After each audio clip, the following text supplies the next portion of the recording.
Saiu o concurso da sua vida, 2.700 vagas para PM do estado de São Paulo, nível médio, alguns requisitos já a gente fala, mas eu tô aqui para te ajudar a passar nesse concurso. Vou ficar aqui pequenininho pra gente conversar sobre tudo que tem que conversar sobre este concurso. Não, fiquei pequenininho demais, né? Também não vamos exagerar aqui, para aí.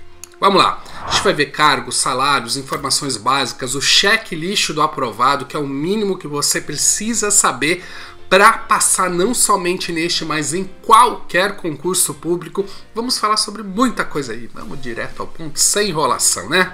Bom, Banca VUNESP, são 2.700 vagas, é muita vaga, gente, essa é a sua oportunidade. O cargo é soldado, salário inicial é esse aqui, mas tem alguns penduricalhozinhos aí. Escolaridade é nível médio, as inscrições vão de 4 de novembro a 20 de dezembro e a prova vai ser dia 12 de fevereiro de 2023, a taxa é R$ 57,00, mas lembrando que alguns requisitos você consegue algum tipo de isenção na taxa. Bom, vamos lá.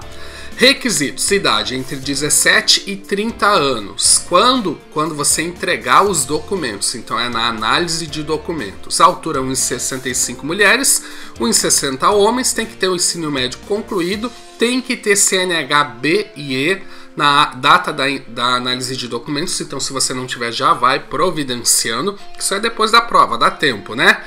E basicamente é isso.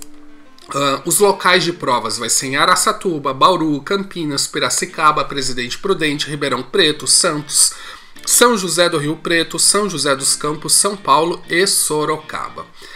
Bem, as etapas, antes de ir nas etapas eu quero falar para você, já a gente vai falar no checklist do aprovado sobre material de qualidade, quais eu indico, mas só para lembrar que às vezes o pessoal não vai até o final, mas vai até o final que essa é a parte mais importante do vídeo. Mas se você não for, tenho cupons de desconto nos melhores cursos preparatórios, os que mais aprovam, na descrição. Se não funcionar o cupom, volta aqui e me xinga, tá? Temos a prova objetiva, que é de marcar, dissertativa, que é uma prova escrita, né? Um teste de aptidão física, exames de saúde, exames de psicológicos, avaliação de idoneidade e avaliação de documentos, que é aqui que você tem que ter aquela idade, ok?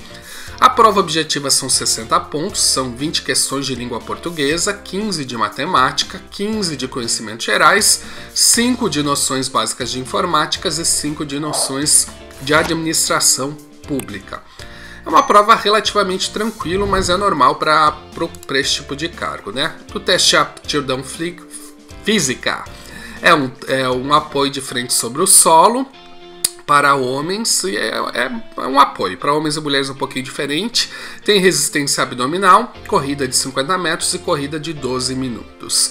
Importante, tem em torno de 30% dos aprovados na prova objetiva e dissertativa não são aprovados no TAF, então já vá se preparando, não deixa para a última hora, ok? Bom, agora vamos para o checklist do aprovado, que é o mínimo que você precisa saber para passar em qualquer concurso. Bom, vou deixar aí com vocês, vamos lá, é a parte mais importante, pega papel e caneta, ok? Agora chegamos na parte mais importante, então respira fundo, dá um pause no vídeo, pega papel e caneta, senta aqui, vamos juntos conversar, porque isso aqui é o coração, é o checklist do aprovado. Eu vou te mostrar tudo que você precisa saber para passar não somente neste concurso, mas em qualquer concurso. Vamos lá? Bom, primeiro eu vou passar rapidamente por cada um dos tópicos e depois a gente aprofunda. Você tem que ter um material de qualidade, você tem que saber organizar-se, você tem que ter bons métodos e técnicas de estudo, você tem que cuidar do emocional e ter uma estratégia adequada à sua fase de estudo, iniciante ou avançada. Vamos começar então com bons materiais. Primeira coisa que eu quero que você tire da cabeça: não compre apostila. Tira essa ideia de apostila da banca. Você tem que comprar um bom curso preparatório que tenha bons resultados. As apostilas não conseguem colocar toda a informação naquele pouco espaço. Eu já joguei meu dinheiro fora e eu não quero que você faça. Você tem que escolher bons materiais para não perder o seu tempo e não perder o seu dinheiro indo direto ao ponto. Primeira coisa, muitos dos materiais que eu vou indicar aqui para você economizar de verdade, de coração, tem cupom de desconto na descrição e são cupons confiáveis e cupons reais. Se você tiver algum problema com algum dos cupons, me avise que eu tento corrigir. Ou eu corrijo. Primeira coisa, para quem está iniciando no mundo dos concursos públicos, eu recomendo o curso Gran Cursos Online. Por quê? Porque eu entendo que é o curso mais amigável, que vai te dar uma base mais tranquila. Ele tem bons resultados, com cupom de desconto tem bom preço, talvez o melhor custo-benefício. Então, você tem uma grande quantidade de aprovados, uma metodologia amigável, ferramentas excelentes e um curso que tem aí para mais de 500 mil alunos. Você vai estar em boas mãos. Segunda opção, não segunda, mas para o perfil, né? Eu recomendo o curso de acordo com o perfil. Quem é muito estudioso, é uma pessoa que gosta de leituras, lê extensamente, não tem problema com isso, ou quem já está num estudo avançado, eu recomendo o Estratégia Concursos. Por quê? Porque é o curso que mais aprova. Ele certamente é o maior curso preparatório do país e o que mais aprova nas mais diversas áreas. Só que o Estratégia não é todo mundo que se adapta a ele, principalmente na fase inicial, porque são leituras muito extensas, ok? Para quem tem pouco tempo, trabalha muito, tem pouco tempo para estudar, precisa de um material mais direcionado, mas com bom resultado também, eu recomendo o Exponencial Concursos. Outros cursos eu recomendo? Também recomendo, eu quero que você coloque nos comentários. Esses três aqui é pra gente direcionar. Esses três eu assino embaixo, eu sei que você vai estar em boas mãos. Precisa de técnicas de organização. Você tem que aprender a dividir o tempo do estudo. As matérias que têm maior peso você vai estudar mais, as matérias que têm menos tempo você vai estudar menos, aquelas que você tem dificuldade tem que estudar mais, a que tem menos dificuldade menos, aquelas que são mais extensas, tem mais aulas ou mais páginas para ler, você tem que estudar mais, as outras menos. Eu tenho uma planilha que calcula isso automaticamente, tá o link na descrição, é só você pegar. Você pode fazer um cronograma de estudo com base nessa planilha que eu te passei. E você também pode estudar pelo método de ciclo de estudo. E se você tem dificuldade de concentração, tente utilizar o método Pomodoro. Ele é muito bom, não é todo mundo que se adapta, mas ele é muito bom. Importante, se você não sabe do que eu estou falando, não sabe o que é o método Pomodoro, ciclo de estudo, me peça nos comentários e eu te mando material grátis sobre isso, ok? Vamos falar sobre as técnicas de estudo e memorização. Primeira coisa, você tem que entender o que é o estudo ativo. A maneira como você estudou no colégio, na faculdade é passiva, é ruim, não funciona. Que é o quê? Você senta na cadeira, o professor fala, você ouve, talvez anote alguma coisa, depois você faz algum exercício à la louca, assim, só para ver se está aprendendo alguma coisa, e depois vai fazer a prova, tenta decorar alguma coisa. Isso é um estudo passivo. No estudo ativo, você tem que fazer parte do estudo o tempo todo, questionando, fazendo anotações, toda hora dialogando com o material, em 3 áreas. Primeiro, no aprendizado, que é quando o professor está te explicando, você não vai ficar sentado ouvindo.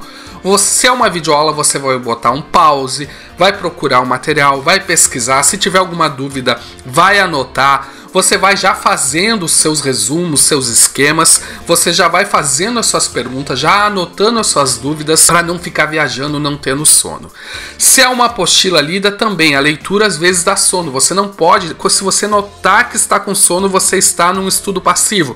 Pare de estudar e troque a sua estratégia. Se você está lendo a apostila, vá fazendo anotações, vá tentando entender, vá desenhando, vá fazendo esqueminhas. Participe o tempo todo do seu estudo. Revisões são muito importantes, mas o pessoal faz revisões passivas, que é o que? Ele lê o resumo e acha que aquilo é revisão. Não, revisão assim tem pouca efetividade.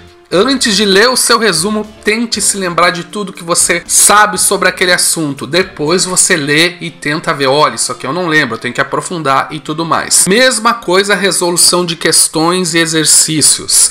Primeiro o pessoal faz, acertei, sou bom, errei, sou ruim. Isso é muito primário, muito ruim, muito passivo. Não, você vai pegar aquela questão e vai destrinchar ela, vai olhar o enunciado, ficou alguma dúvida? Olha letra por letra, qual é essa aqui, por que está certa, essa aqui por que está errada. Eu lembro disso, isso aqui tá masterizado na minha cabeça. ou não, tô com um problema, tô com uma dúvida, não lembro direito.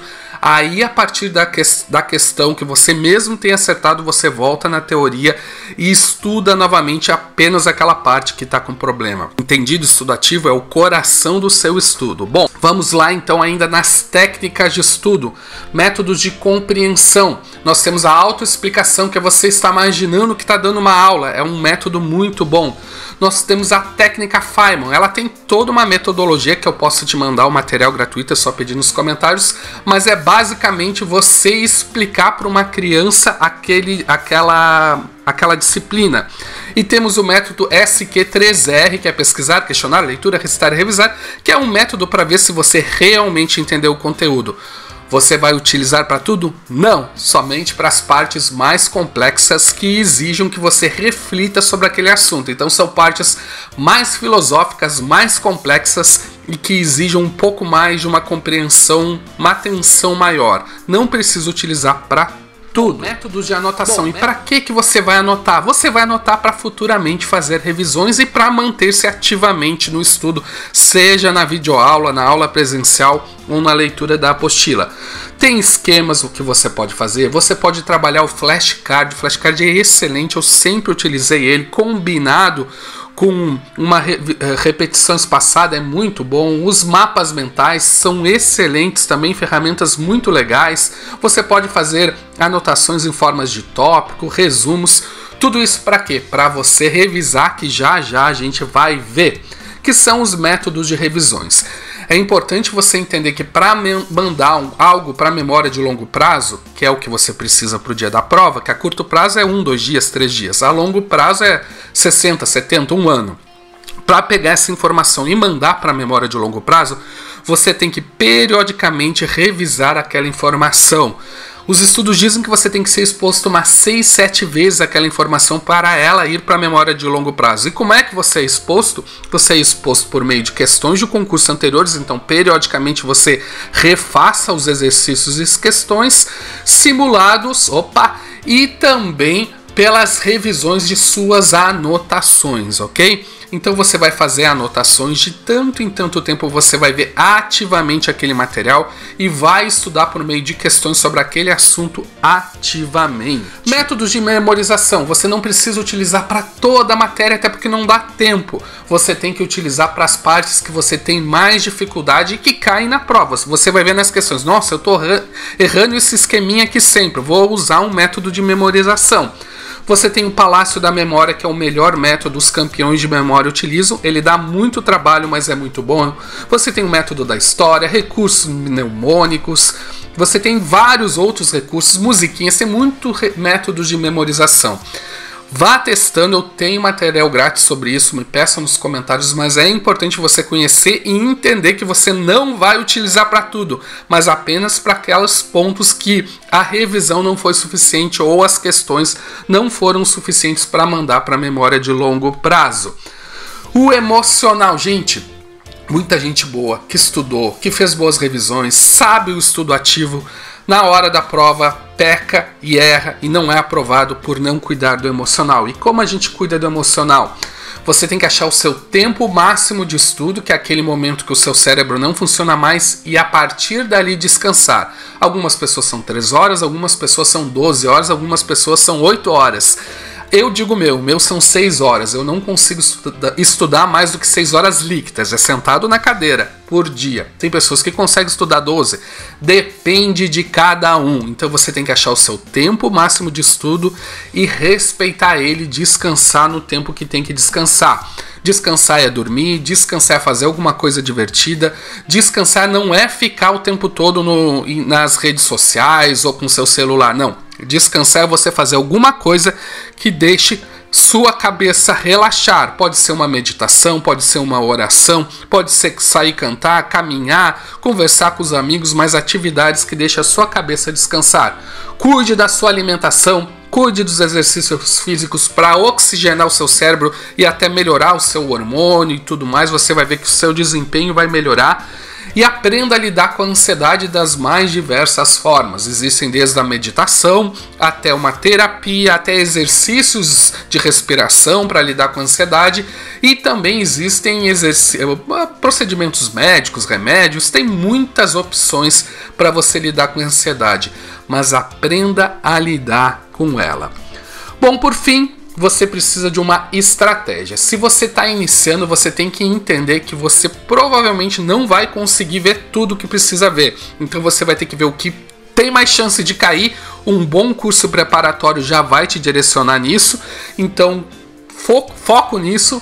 Aceite que não vai conseguir estudar tudo, estudo que tem mais chance de cair. Se você já está estudando há algum tempo, o seu maior erro é ficar reestudando aquilo que já sabe. Não faça isso. Gaste 90%, 80%, 90% do seu tempo fazendo revisões e fazendo questões de concursos anteriores. E a partir das revisões e das questões você volte na teoria. É a melhor estratégia, é o que vai turbinar o seu aprendizado. Bom, espero ter te ajudado. Depois volte aqui para comemorar. A minha maior alegria é saber que eu ajudei alguém a ser aprovado. Então volte aqui, vamos juntos comemorar e desejo todo o sucesso do mundo para você. Abração!